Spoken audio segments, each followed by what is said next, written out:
যখন নিজেদের শক্তি বাড়াতে ব্যস্ত, আর বাংলাদেশ তখন ইলিশ মাছ নিয়ে ব্যস্ত।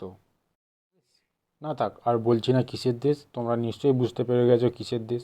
আমি কিন্তু কিছু বলিনি। দোস্ত, তোমরা দেখছো ইউটিউব কাঁপানো ছোটকার চ্যানেল। যদি ইউটিউব থেকে দেখে থাকো তাহলে অবশ্যই চ্যানেলটিকে সাবস্ক্রাইব করো, লাইক করো। আর যদি ফেসবুক থেকে দেখে থাকো তাহলে অবশ্যই চ্যানেলটিকে ফলো করে দাও, কারণ আমি এরকম টক ঝাল মিষ্টি ভিডিও নিয়ে এসে থাকি। চলো মূল কথায় ফিরি। এখন বড় ফেসবুক খুললেই দেখতে পাবে যে ভারত আর বাংলাদেশের ইলিশ নিয়ে যুদ্ধ চলছে। সরি সরি, ভারত আর বাংলাদেশ নয়, পশ্চিমবঙ্গ আর বাংলাদেশ। ভারতের সাথে হলে তো ওদের পুটকি বেরিয়ে যেত। মানে একটা সাধারণ কথা বোঝো, একটা রাজ্য আর একটা দেশ। বাংলাদেশ একটা দেশ, আর পশ্চিমবঙ্গ একটা রাজ্য।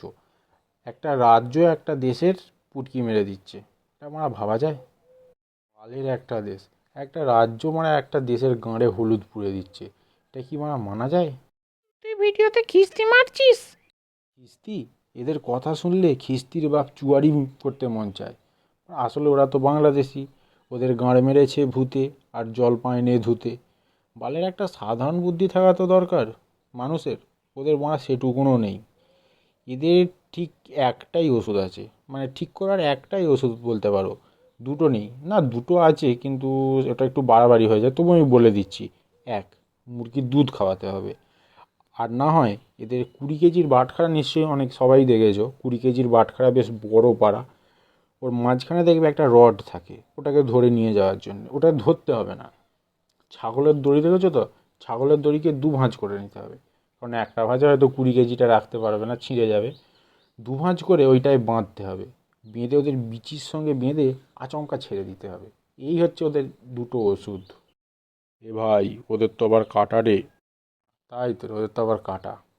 ডায়লগ মারে কোটি টাকার, কিন্তু চপের দোকানে নিয়ে যাও 5 টাকায় ডজন ডজন বিক্রি হয়ে যাবে। এই জন্যই বলি মারা, যে তোরা জল খা। তা তো মারা শুনবি না, উটের মুত খেলে এর চাইতে ভালো কি আর আশা করা যায়। কিছুদিন আগেই বাংলাদেশিরা বলছিল যে ভারতের 80% মানুষ মাঠে হাগে। আর কিছুদিন পরই বাংলাদেশে প্রচুর বৃষ্টি হয়, কারণে বন্যাও হয়ে যায়। আর ভারতের সব হাগু বাংলাদেশে চলে যায়। আসলে বাংলাদেশ হচ্ছে একটা ড্রেনের মতো, একটা নর্দমার মতো। সব দেশের জল বাংলাদেশ দিয়ে যায়, বুঝলে তো? সেই জন্যে সব যে গুয়ো ছিল ভারতের, সব বাংলাদেশে চলে গেছে। গু জল খা। কি বলে জানো তো, এটাকে বলে হচ্ছে কর্মের ফল গাঁড়ে ভরে দেয় জল। জীবন হচ্ছে খানিকটা মাছের মতো। এবার মাছের মতো বলতে মাছ পায়খানা নিয়ে আসে এমন নয়, তাহলে তোমাদের ব্যাপারটা বুঝিয়ে বলি শোনো। একটা মাছকে যদি জল থেকে তুলে রেখে দাও, 5 মিনিটও লাগবে না, মালটা সঙ্গে সঙ্গে পটল তুলবে। আর ইন্ডিয়া যদি এদের একবার বয়কট করে বা যুদ্ধ করে, এরা সঙ্গে সঙ্গে সঙ্গে সঙ্গে 3 দিনের ভেতরেই পটল তুলবে, একদম গ্যারেন্টি। ওরা লোচন বাল বেতু বলছে দেশ আমাদের সাহায্য করবে, বাল ছিঁড়বে। তো মারা পাকিস্তানকে মারা সাহায্য করতে গেল, বাল ছিঁড়েছে। বাংলাদেশকেও তাই, ও ঘরের ভেতর ঢুকে ওদের পোঁদ মেরে দেবে। যখন বেরিয়ে আসবে দেখবে ওদের মারা ভূতে পোঁদ মেরে দিয়েছে। প্রকৃতিও টের পাবে না, কেউ কিচ্ছু জানতে পারবে না যে ওদের পোঁত কীভাবে, কখন, কে, কেমন করে সব মেরে দিল। ডায়লগ মারে 7 সিস্টার্স নেবে ওরা। সত্যি, ওই জন্যই বলে মারা পড়াশোনা শিখতে হয়। মারা নাকি বলছি ইন্ডিয়াকে বয়কট করবে। এই মানে কিছুক্ষণ আগেই একটা ভিডিও দেখছিলাম যে ওরা ইন্ডিয়াকে বয়কট করবে বলে সব বেরিয়েছে মাইক ফাইক নিয়ে, ইন্ডিয়া বয়কট বলছে। ঠিক আছে, ভালো কথা, ইন্ডিয়া বয়কট করছে। কিন্তু যে বলছে তার পাশেই একজন দেখছি বা আমাদের ইন্ডিয়ার যে তোমার রেড টেপ কোম্পানি আছে তার হুডি পরে আছে। এবার মারা বলো, আর কিছু ভাবা যায় এখানে? অন্তত জামাটা অন্তত নিজেদের পর। ভারতীয় জিনিস, তুমি যদি বাংলাদেশে যাও দেখবে 90% গাড়ি হচ্ছে ইন্ডিয়ান। ইন্ডিয়া 90 নয়, 99%। 1% যেগুলো আছে সেগুলো সাইকেল, বাকি কিছু নেই, সবই ইন্ডিয়ার। ওদের যেটা দেখবে সেটাই ইন্ডিয়ার, ওদের মানে নামটা পর্যন্ত ইন্ডিয়াই দিয়েছে। বড় বড় কান্ট্রিতে যাবে যেখানে ওরা কাজে যায়, যেমন তোমার ধরো দুবাইতে যায়, তারপর কাতারে যায়, যেখানেই যায় ওদের সবাই ওদেরকে বলে নিচু শ্রেণীর জাত। নিচু শ্রেণী মানে একদম নিম্নমানের, মানে কেউ ওদের ভাও দেয় না, ওরা নিজেরাই ভাও খেয়ে আসে।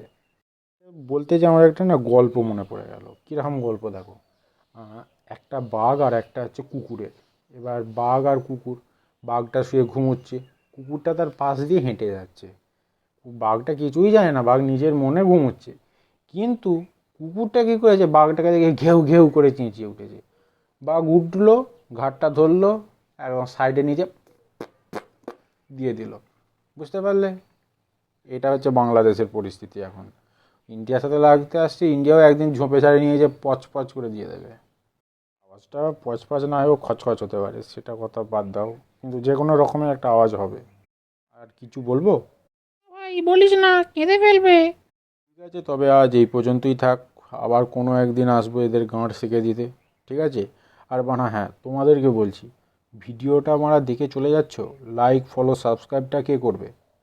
এবার ফলোটা করে দাও, আর তোমার বন্ধুদের শেয়ার করে দাও। আর হ্যাঁ, যারা বাংলাদেশি আছে তাদের প্রচুর প্রচুর পরিমাণে ট্যাগ করো, ঠিক আছে? গাঁট জ্বলিয়ে দাও পুরো। প্রচুর গাঁট জ্বালানো ভিডিও করছে ওরা, ওদেরও গাঁট জ্বলিয়ে দাও, ঠিক আছে? ওকে বাই, দেখা হচ্ছে পরের কোনো ভিডিওতে।